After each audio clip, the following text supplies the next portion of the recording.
Episode 2 के details में जाने से पहले थोड़े डाउट्स क्लियर कर लेते हैं। बहुत सारे लोग ये देखकर थोड़े कंफ्यूज हैं कि यार रिंग्स ऑफ पावर शो तो बढ़िया लग रहा है, फिर IMDb पर उसके रेटिंग्स इतने कम क्यों हैं? इसका सबसे सिंपल जवाब है angry fans.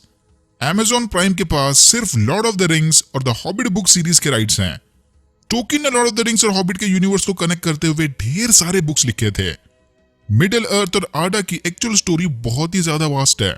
Surprisingly Amazon prime के पास उन बुक्स के राइट्स हैं ही नहीं, तो ये लोग थर्ड एज और आगे वाली बुक की राइट्स खरीदकर सेकंड एज पर शो बना रहे हैं।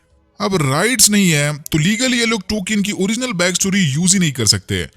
ये सिर्फ उतने ही कैरेक्टर्स और हिस्ट्री दिखा सकते हैं जिनके इनके पास राइट्स हैं। बाकी की स्टोरी शो रनर्स खुद अपने मन से बनाकर ऐड करेंगे। रिंग्स ऑफ पावर के आधे से ज्यादा कैरेक्टर्स और इवन कुछ मेन कैरेक्टर्स बुक्स में है ही नहीं। इसीलिए बहुत सारे pure book reader Tonkin fans को लगता है कि Amazon ये शो बनाकर टोकिन की इंसल्ट कर रहा है। ऊपर से पता नहीं क्यों बट रिंग्स ऑफ पावर की मार्केटिंग टीम ने सारे कास्ट को ऐसे ट्रेन किया था कि वो इंटरव्यूज में शो की बजाय इक्वालिटी और रेशियल इश्यूज पर बात कर रहे थे। टोकिन की लिखी कहानियां और पीटर जैक्सन की मूवीज रेशियली बायस्ड होने के लिए फेमस हैं। टोकिन ने जब वो कहानियां लिखी थी तब टाइम अलग था, अब टाइम काफी अलग है।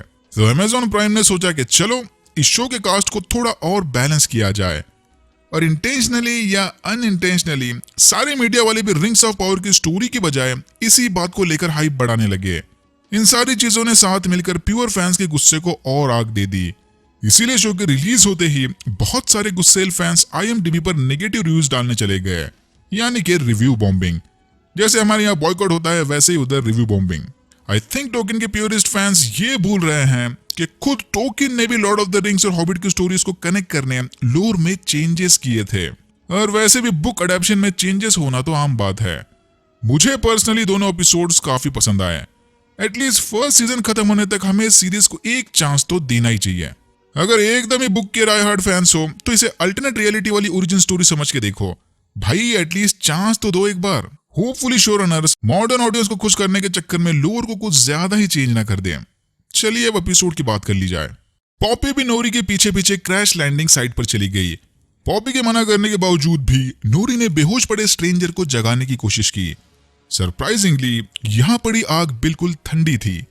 सावरॉन के कासल में भी एक एल्फ ने नोटिस किया था कि अंदर आते ही मशाल में लगी आग की गर्मी ऑलमोस्ट खत्म हो गई, यानी ये आग का ठंडा होना शायद ईविल शक्ति के पास होने का संकेत हो।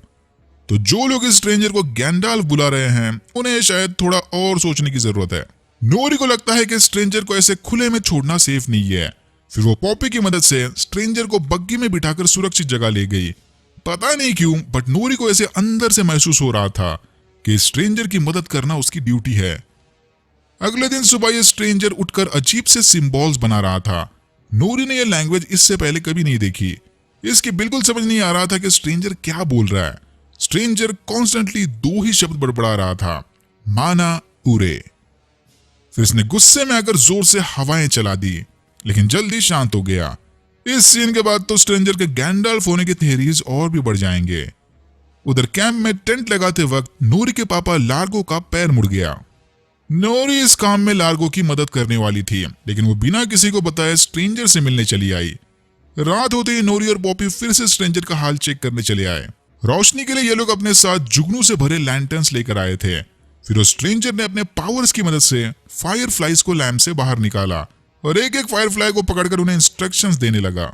स्ट्रेंजर की बात सुनते ही उन फायर फ्लाइज ने स्टार कॉन्स्टलेशन का शेप ले लिया।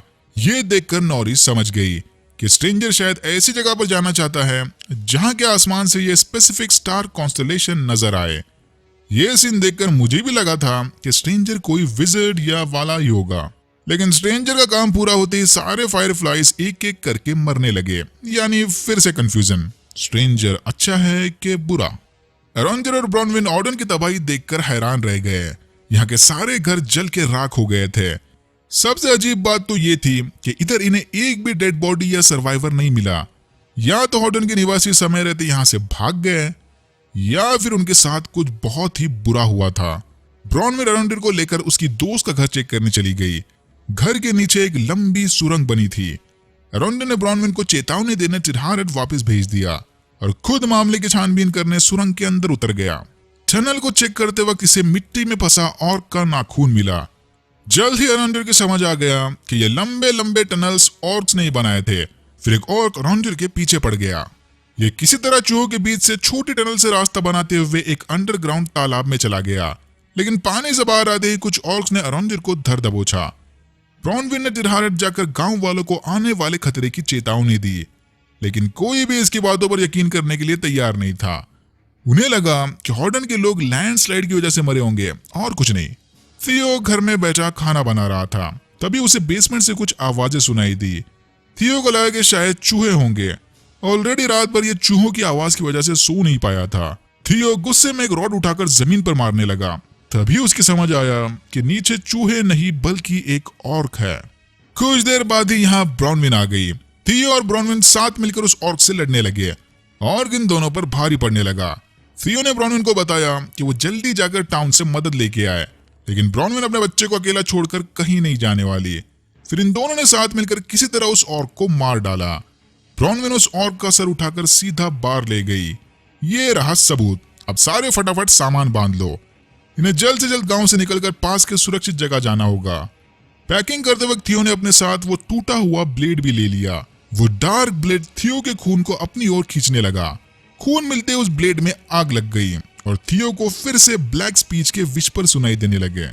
ब्रॉनविन के बुलाते थियो फौरन उस ब्लेड को छुपाकर बाहर चला गया।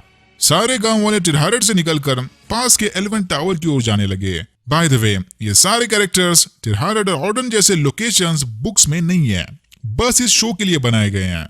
एल्रॉन कैलिब्रम्बर के साथ इरेगियन चला गया।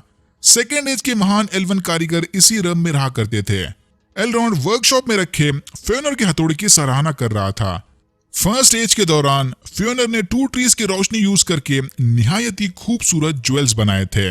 सिमारलेस कैलिब्रम्बर के मुताबिक ये ज्वेल्स इतने खूबसूरत थे कि मॉर्गोथ भी उन्हें देखकर दीवाना हो गया। अब ये कहानी कितनी सच है और कितनी झूठ ये नहीं पता। बुक्स में भी इस बात का कोई जिक्र नहीं। कैलिब्रम्बर फेनर का पोता है। इसे अपने दादाजी से भी बड़े काम करने थे। फिर कैलिब्रम्बर ने एल्रॉन को उस सीक्रेट प्रोजेक्ट के बारे में बताया। ये एक ऐसा टावर बनाना चाहता है जहां की भट्टी या फोर्ज किसी भी मेटल को पिघलाकर पावरफुल हथियार और ज्वेलरी बना सकती है। शायद इधर उस फोर्ज की बात हो रही है जहां कैलिब्रम्बर आगे चल के रिंग्स ऑफ पावर बनाएगा। प्रॉब्लम बस इतना है कि कैलिब्रम्बर को यह प्रोजेक्ट स्प्रिंग मौसम के आने से पहले खत्म करना था। बस इसी काम के लिए कैलिब्रम्बर को एल्रॉन की जरूरत थी। एल्रॉन को लगता है कि स्पेशल प्रोजेक्ट को इतना जल्दी पूरा करने सिर्फ डॉर्स ही इनकी मदद कर सकते हैं। लकीली डॉर्स का प्रिंस ड्यूरिन एल्रॉन का काफी अच्छा दोस्त है। कैलिब्रम्बर को डॉर्स से हेल्प लेने में कोई प्रॉब्लम नहीं, तो वो फौरन मान गया। फिर ये दोनों डॉर्स से मिलने उनके किंगडम काजाडूम चले गए। एल्रॉन को लगा था कि उसका दोस्त इनका जोरों शोरों से स्वागत करेगा, लेकिन एज एक्सपेक्टेड इसका एग्जैक्ट उल्टा हुआ। प्रिंस ड्यूरिन को एल्रॉन से मिलने में कोई इंटरेस्ट नहीं। सामने से रिजेक्शन आते ही एल्रॉन ने प्रिंस ड्यूरिन को कंपटीशन के लिए चैलेंज दिया। जो सबसे ज्यादा पत्थर तोड़ेगा वो कंपटीशन जीत गया। अगर एल्रॉन जीता तो प्रिंस ड्यूरिन उसकी बात सुन लेगा, बट अगर प्रिंस ड्यूरिन जीत गया तो एल्रॉन कभी इनके किंगडम में कदम नहीं रख सकता। फिर एक लंबे पत्थर फोड़ी के सीन के बाद एल्रॉन ने हार मान ली। बेसिकली एल्रॉन को ड्यूरिन के साथ थोड़ा प्राइवेट टाइम चाहिए था। जब प्रिंस ड्यूरिन एल्रॉन को बाहर छोड़ने जा रहा था तब एल्रॉन ने फाइनली उसे नाराजगी की वजह पूछी। एल्रॉन 20 साल बाद प्रिंस ड्यूरिन से मिलने आया था। उन 20 सालों में ड्यूरिन ने शादी कर ली और उसके 2 बच्चे भी हुए। माना के अमर होने की वजह से 20 साल एल्व्स के लिए काफी छोटा टाइम है, बट उन 20 सालों में ड्यूरिन अपनी बेस्ट लाइफ जी चुका है। एल्रॉन ने तो ड्यूरिन की शादी तक मिस कर ली। कैसा दोस्त है। आज भी एल्रॉन ड्यूरिन से काम की वजह से ही मिलने आया था। ये सुनते ही एल्रॉन को अपनी गलती का एहसास हुआ और उसने तहे दिल से ड्यूरिन से माफी मांग ली। एल्रॉन ने रिक्वेस्ट की कि वो प्रिंस ड्यूरिन की फैमिली से मिलकर भी पर्सनली माफी मांगना चाहता है। ड्यूरिन मान गया और यहीं हमारी मुलाकात इसके 2 बच्चे और बीवी डीसा से हुई। डीसा ने मुंह फुलाए ड्यूरिन को किसी तरह समझा लिया और एल्रॉन को डिनर के लिए रुकवा लिया।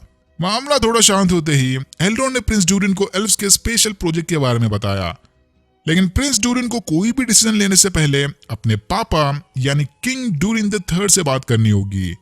किंग ड्यूरिन को एल्व्स पर बिल्कुल भरोसा नहीं था। उसे लगता है कि एल्व्स इन्हें हाल ही में मिले स्पेशल ऑब्जेक्ट का मिसयूज कर सकते हैं।